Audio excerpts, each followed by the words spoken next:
Muy buenas noches, noches, ingeniero. ingeniero. Gracias Gracias por por sintonizarte. sintonizarte. Y un Un saludo saludo muy muy afectuoso afectuoso acá de acá de Cristian, Cristian. Buenas noches, un hasta saludo a todo Canadá. tu auditorio, a la orden. Oye, ¿cómo ¿Cómo lees la lees la presencia presencia de de Zelensky Zelensky hoy en hoy los en los Estados Estados Unidos, su Unidos? Su recibimiento, recibimiento, pues en el pues en el auge de auge la de la guerra? guerra. Creo que Creo esto que no esto tiene no tiene precedentes que precedentes yo que yo recuerde, recuerde, cercano. cercano. ¿Cómo lo ¿Cómo ves? lo ves? Bueno, pues es una señal definitiva de que Estados Unidos y Occidente pues siguen apostando por la intensificación del conflicto y a su escalación. La idea de que se trata de agotar lo más que se pueda a Rusia. A mí me sorprende realmente que Rusia pues se ha mantenido, no da muestras de agotamiento, por lo menos en armamento. Siguen manteniendo pues cierta frialdad, no han ido escalando poco a poco, no están, como luego decimos nosotros, echando toda la carne al asador y lo han dicho claramente. O sea, ahora entendemos por qué desde un principio le nombraron una operación militar especial, porque en el comienzo pues no atacaban la infraestructura vital, la infraestructura crítica, trataban de evitar pues una destrucción que afectara la vida civil de las poblaciones, no entraban a las grandes ciudades, salvo por lo de Mariupol, que fue porque pues, se pertrecharon ahí en la fundidora. No fue sino hasta que explotaron el puente de Crimea que iniciaron a atacar la infraestructura básicamente de la red eléctrica. Entonces, estamos viendo pues que siguen manteniendo una cabeza fría, apostando a ver quién se agota primero, tanto y uno y otro lado. Pero a mí me sorprende realmente Rusia porque no estamos en la Rusia de la época socialista, en la que había una economía y una población en plena movilización. Tenemos una economía que sigue siendo de mercado, que opera de acuerdo a ese modelo, y pues es fácil. Y esa fue la apuesta de Occidente, que pensaban que en cuestión de 2 o 3 meses iban a implosionar la economía, y con todo y eso pues, se reporta que van a decrecer alrededor de un 2,5% cuando esperaban que pues, la caída fuera al menos del 20%. Pero sí, esa es la apuesta de Occidente, a seguir eh, con esa idea. Pero bueno, eso es lo que vemos ahorita en el corto y el plazo más inmediato. Yo creo que esto nos vuelve a plantear el problema que hay de fondo, que hay un problema estructural de fondo de todo el sistema occidental, y es que ya no tiene capacidad para seguir manteniendo un nivel de vida a costa de los mecanismos tradicionales. ¿A qué me refiero? Si después de la Segunda Guerra Mundial Estados Unidos era prácticamente el taller del mundo, producía alrededor del 52-53% del producto global del planeta, actualmente en términos optimistas produce alrededor del 16%. Sin embargo, consume más del doble, alrededor del 33% del producto global. ¿Cómo lo resuelve? ¿Cómo lo consigue? ¿Cómo un país como un trabajador puede permanentemente ganar 100 pesos y gastar 200 o más? Eso pues, a largo plazo solamente puede conseguirse a costa de los demás. ¿Y cuál era esa costa de los demás? Pues el primer mecanismo es el ser el monopolio de la emisión del dinero mundial, del dinero internacional. El sistema que surge de la Bretton Woods apuntaló ese sistema para que todos los países demandaran los dólares, y no solamente los demandaran por sí solos, sino que las instituciones como el Banco Mundial y el propio Fondo Monetario Internacional se aplicaran en prestar dinero. ¿Para qué? Para que constantemente para pagarlos volvieran a demandar dólares. Dólares que finalmente se emitían en Estados Unidos, pero no de manera inmediata, le regresaban a exigir su conversión en una mercancía, sino que se iban a China, se iban a la India, se iban a Europa, etcétera. Entonces, por lo menos, en cuestión de la línea del tiempo, eso implica, pues, créditos ilimitados. Ese es uno de los pilares. Otro de los pilares fue de los últimos 30 años, la incorporación de China con una mano de obra barata, que abarató muchos productos y mantuvo ese nivel de vida de consumo de Estados Unidos sin necesidad de que correspondiera una producción espejo o simétrica. Y la otra variable o columna pues eran los energéticos baratos y muchas materias primas, no solo de Rusia, sí, en la cuestión de la energía, pero no solamente de ellos, sino de todo el mundo. Entonces, eso es lo que está ahorita en quiebra. Y de una u otra manera, pues buscan ellos prolongar ese monopolio que está siendo cuestionado pues, por las potencias emergentes, básicamente por China, como potencia económica emergente que se ha convertido ya en el otro polo del taller mundial, vamos a decirlo. Estados Unidos apoyándose en este mecanismo de emisión de dinero, pues promovió ellos mismos también la desindustrialización de Estados Unidos. A grado tal de que pues ellos buscan ahora regresar buena parte de la industria. Entonces, en la guerra de Ucrania, que ellos la fueron preparando y ahora pues ya no hay quien pueda cuestionar desde la honestidad intelectual, que eso fue así, con las declaraciones recientes de la Angela Merkel, ya lo había dicho el anterior presidente de Ucrania, de que ellos habían firmado los acuerdos de Minsk única y exclusivamente con el propósito de ganar tiempo y rearmarse.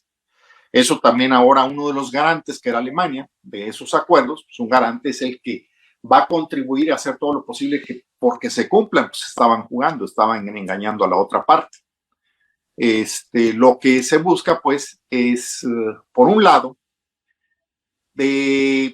tú vas a agotar a Rusia como fuente de materias primas y energéticos, metes a Europa en ese conflicto, lo debilitas a otro competidor, que es uno de los principales consumidores y comprador de mercancías también de China. Al caer el nivel de vida de los europeos, va a caer su consumo. Va a implicar la caída de las ventas y exportaciones de China también a Europa. Y nuevamente Estados Unidos intenta afianzarse como el polo hegemónico económico por otro tiempo más. Esa es la apuesta. Y a nivel interno en Estados Unidos, pues se viene también dando una lucha por dos visiones de cómo continuar. En el fondo de las cosas, lo que había con Trump y con los demócratas o con Trump a la cabeza de los republicanos, es la idea de decir reindustrializar América, y los demócratas más tendientes a seguir el modelo de apoyarse fundamentalmente en la emisión de dinero, en ser el monopolio y no soltarlo a contra todo y lo que venga.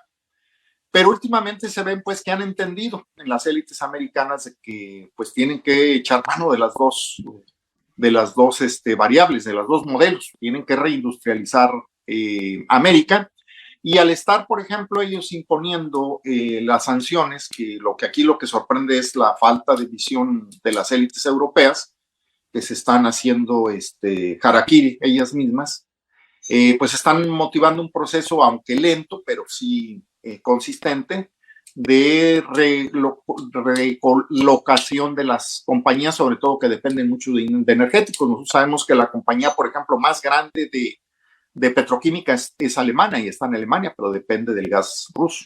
Si no llega el gas ruso, no porque los rusos no quieran, sino porque lo que ya vimos, los atentados a los gasoductos, las sanciones, etcétera, entonces hay que comprarlo de América. Pero entonces comprar a largo plazo un gas 3 veces más caro, que su costo de transporte al hacerlo licuado, se incrementa, se multiplica, entonces conviene más trasladarte a Estados Unidos o a la zona inmediata, de la cual nosotros nos podemos ver beneficiados, como México. O sea, hoy se habla de mucho del near shore, que nos vamos a ver beneficiados de muchas empresas que están saliendo de China y para completar las cadenas productivas, etcétera, etcétera, pero buscando mano de obra barata en México, ¿no? Pero eso seríamos la zona, pues, inmediata de ellos. Pues así está la cosa. Yo creo que es el gran problema de fondo. Si aguanta Europa, hay una rebelión laboral en Inglaterra, hay multitudes en las calles. ¿Tú crees que Europa no puede dar el viraje? Pues ya fue una pregunta que me hace la vez pasada y yo veo que no han estado todavía las protestas a nivel de la seriedad y de lo que viene detrás de todo esto. Son procesos que no son inmediatos, desde luego. Ellos han tenido reservas. Ahorita, por ejemplo, mucha parte los costos, del incremento de los costos en la calefacción y eso están siendo apoyados y subsidiados por los gobiernos. ¿Hasta dónde lo van a hacer? Ahí está ahí la pregunta. Por lo pronto ellos le apuestan a que salen este invierno. ¿Por qué?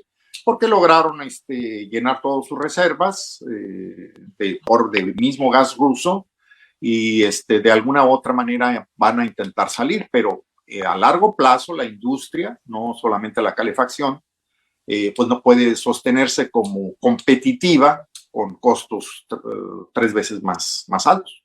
Ese es el gran problema. Y ahí vamos a ver el inicio de cierre de empleos. Ahí es donde va a pegarle a la gente. ¿Cómo ves Perú?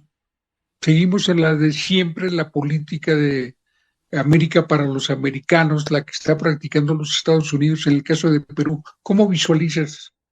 Mira, pues bueno, es un proceso muy complejo, que no se le ve una salida fácil. ¿Por qué? Porque, bueno, toda la historia de América Latina desde la época de Bolívar, pues siempre mostraron a Perú como una pieza, un hueso duro de roer. Acordémonos de la reunión de San Martín y Bolívar, donde San Martín lo ubica, lo hace bajar a poner los pies en la tierra, diciéndole que era difícil ver como aliada a la élite criolla del Perú con el proyecto visionario que ellos compartían, que más bien había que pactar con ellos.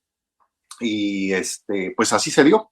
Y es una de las élites pues, más reacias a la transformación. ¿Cuántos años tiene Perú con cambios de gobiernos? Tienen una constitución con un sistema de equilibrio de poderes hecho para que nada cambie, O sea, lo que le están diciendo a la gente es, sí, tú lograste por primera vez en muchos años llevar a uno de los tuyos a la presidencia, pero no lo dejamos hacer nada. Pues eso es lo que tenemos, que no tenemos fuerzas, es un sistema político muy atomizado. El mayor partido en el Parlamento tiene la representación como del 25%, la fracción parlamentaria. Y él no tiene partido, acordémonos que él prácticamente se apoyó en Perú Libre para ser candidato y al poco tiempo hubo conflicto con ellos. Ahí es donde se ve la importancia de contar con una organización donde se vayan generando cuadros, donde haya una expresión territorial, como lo vimos en Bolivia, que fue diferente. No quiere decir que al calor de las protestas que se están dando de manera pues no coordinada no se pueda fraguar algo, pero va a ser difícil. Yo creo que va a ser difícil. No sabemos cuánto vaya a durar la resistencia. Digo, siguen aportando muertos, sobre todo el sur de Perú. Es la región más empobrecida, de donde surgió y operó y aportó más muertos la población en la época de Sendero Luminoso, de donde viene también Pedro Castillo, ¿no? Pues está la moneda en el aire.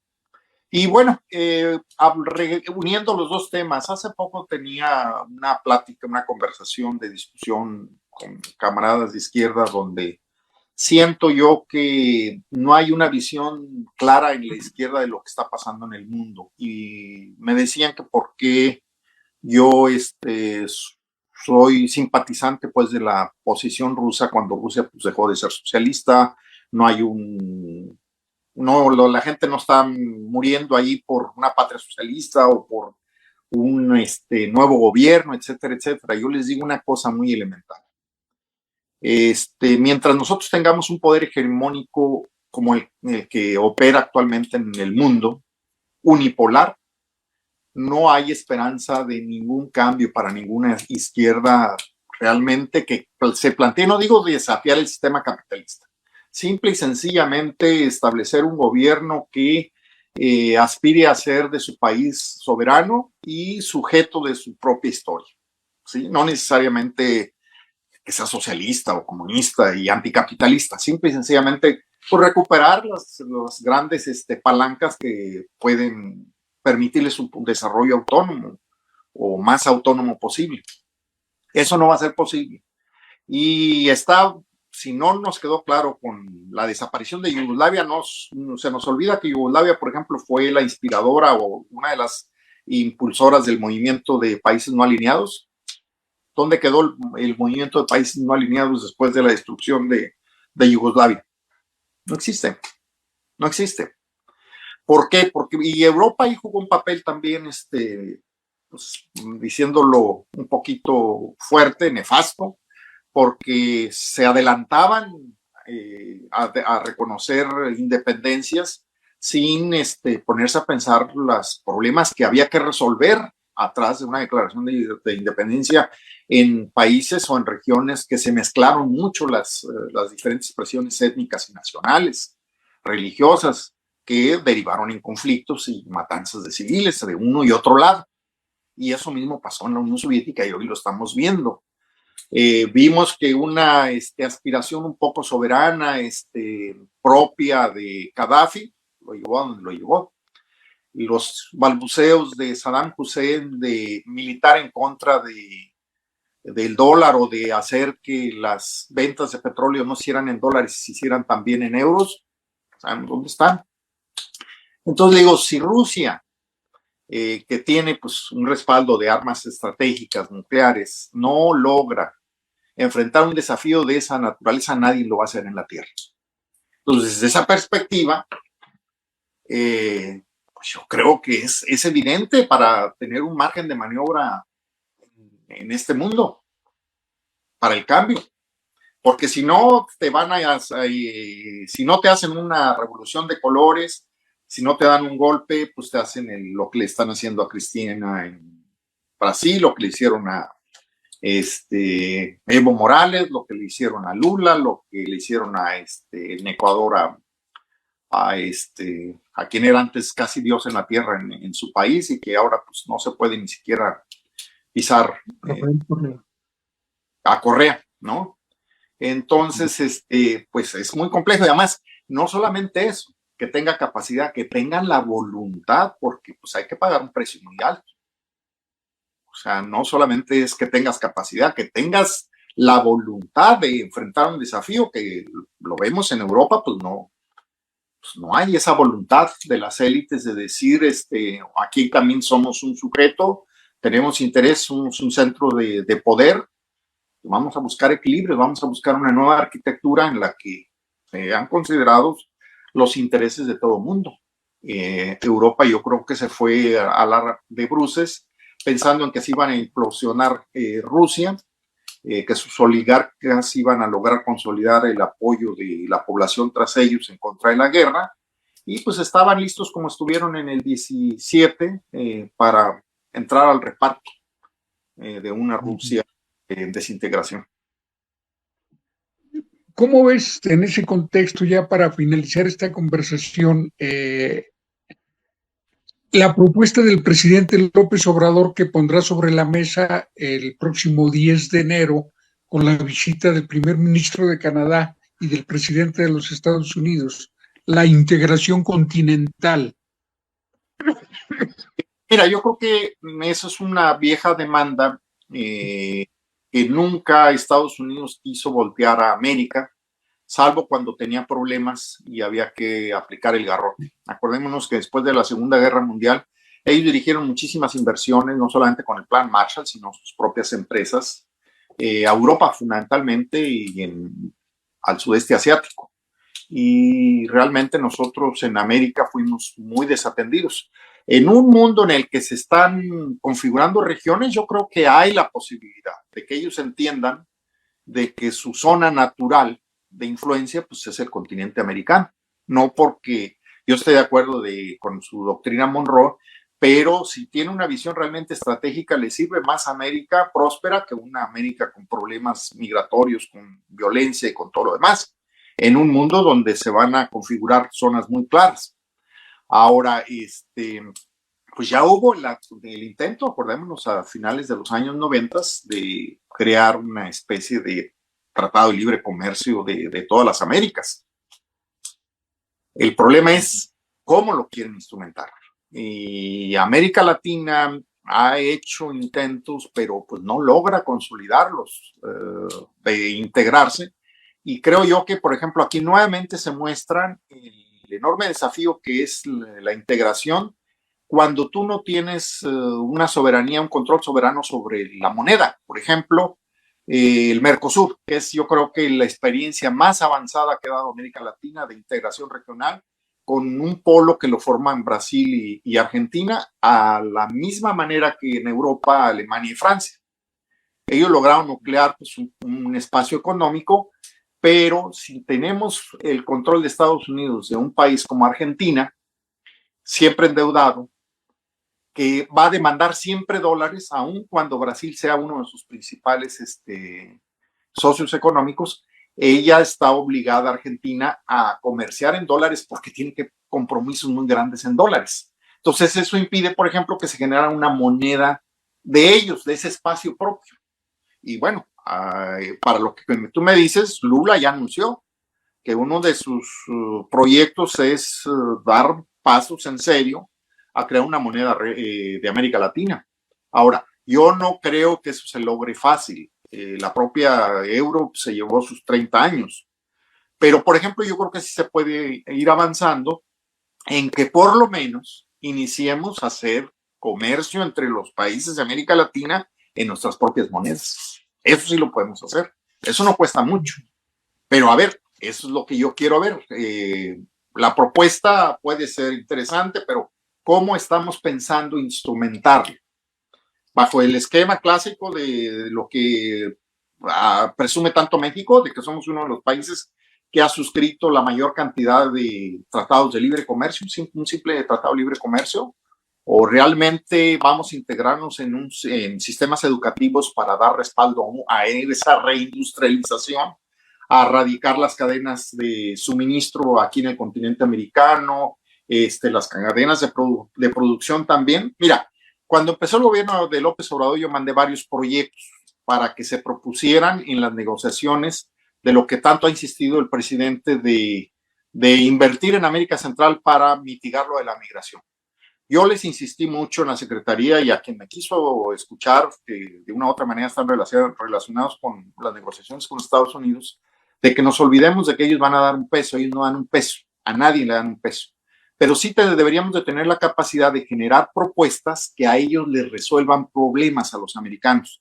En el 18 anunció China que ellos iban a dejar de importar la basura reciclable de Estados Unidos.